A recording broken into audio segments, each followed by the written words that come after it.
Okay, did you bring an article? You know you have homework on this show. Did you went to the Google? Did you find an article, or did you write one for me? I went to the Google. This one actually comes from a contributor from Manta. Okay. So today we're going to talk about 4 tips for attracting new customers. Okay. It's interesting. The focus for small businesses is always attracting new customers. However, Joe, I know you know the value in existing customers. It costs 6 to 7 times as much to get a new customer as it does an old customer. So the real value in customers is in the long tail of existing relationships. And that's the first point, is the word of mouth means of attracting new customers. And quite frankly, it should be generating referrals. If you're doing your job, your current clients are helping you get new clients. Absolutely, they should be. And the challenge, what many business owners don't realize, is that they're after customer satisfaction. We all want to provide satisfaction. Right. Customers expect satisfaction. They don't talk about satisfaction with their friends and family. What they talk about is over-the-top wow experience. So that's what we've got to provide. I've been telling small business people for years, the secret, there is a secret. Here's a secret. I'm going to give it to you for free. The secret to success for small business is extreme. Be extreme. It is over-the-top planning, thinking, and providing a product and service for your clients. You have to take it to that extreme level. It is what makes a difference, and what's what makes people remember you. Absolutely. That's what people get on social media. What you meant to say was exactly. I've got to I mean, it's only week 2. You're just learning. Yeah, I understand that. I'll get there. Let's go to number 2. To attract a new customer, you've got to know your ideal client, right? So it's a matter of targeting, being real specific about who you're after, and then put yourself in their shoes. What are their fears and frustrations? What are the concerns of that particular market or that target? And then address it, talk to them in that, specifically. And David, here's an area that I would normally give a pass to small business people on and say, I understand how hard it is to know this. Keep trying.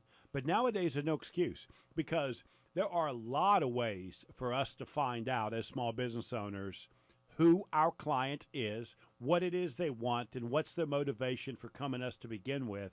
And the first way is to simply ask.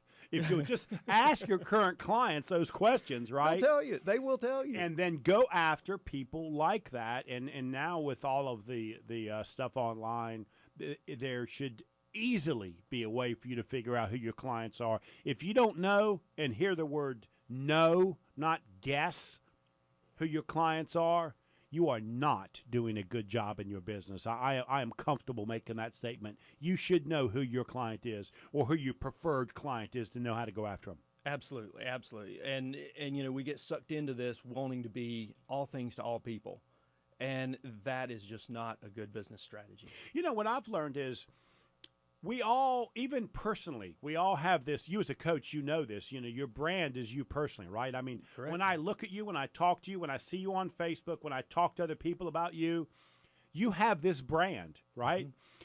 You'll be surprised that it is not exactly what you think it is. It's kind of like when we have a conversation. I think you think I'm the smartest man in the room, right? Absolutely. But what you really think is a little bit different, right?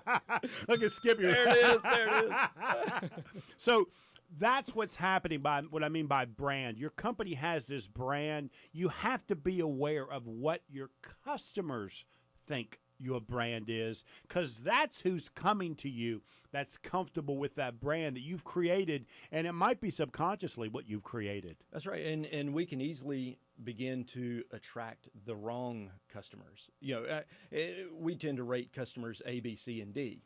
And the A's and B's, the A's are awesome, and the B's are basic clients. The C's are folks that we really don't want to deal with. That's who I end up with. Your C clients are my clients. Yeah. But the A's and B's are the profitable ones, they're the easiest to work with, and they're the ones they're raving fans who will use that word of mouth promotion for you. Those are the ones we want to target. Okay. All right. So number 3 on the 4 tips for attracting new customers. Take your products and services to the market. Trade shows are an incredible opportunity to go to the market. Unfortunately, so many of us want to hang up a sign, turn the lights on, and wait for the customers to come through the door. That's not a effective strategy. So, take your product and services to the customer and reach them where they are. And be creative, because if you've done your homework and did number 1 and number 2, you now know where they are, right? Absolutely.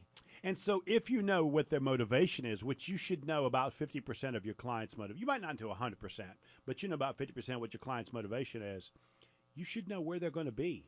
You should know what it is they're looking for. So there are events, there are places that you know your client should be, and you need to be there. If you're not going there and offering them something, whether it's information, whether it's free product or service or test product or service, you are failing them, because they have to know and understand why you're the right choice for them. Because I can assure you, I don't know what you're selling, but there's nobody that sat in that seat that you're sitting in, David, that we've asked, how are you different than your competition, that did not have to answer that question. And believe me, that's sort of the second question a client's going to ask. Yeah, absolutely. And we're talking about going physically to where they are, but you can go digitally. Sure. In print, wherever they are going, right here on WSIC.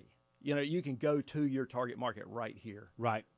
Well, I just got text from my company factotum. I'm learning new vocabulary words. Yeah, but you pronounce that right? I'm not sure I'm pronouncing it right. And don't be smart and ask me to spell it, because I can't. But How's my that company spelled, factotum, Julie, spelled? she just sent me a text, said, don't be knocking our clients. They listen.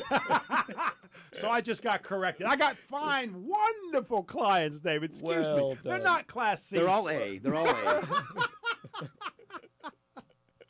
Anyway, I'm sorry. I took you off track. What were you saying there, buddy?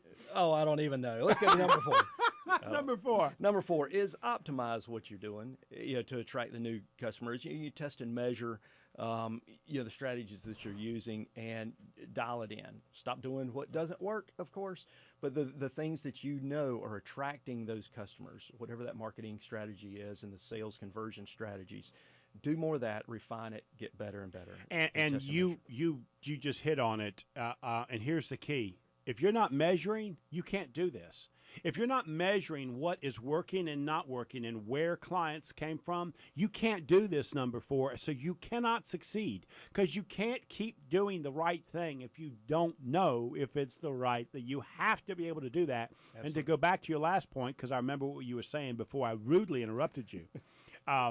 And that was, go to where your client is, but absolutely it can be through technology. I don't care how you connect with them. Just find a way to connect with them and talk with them. Absolutely.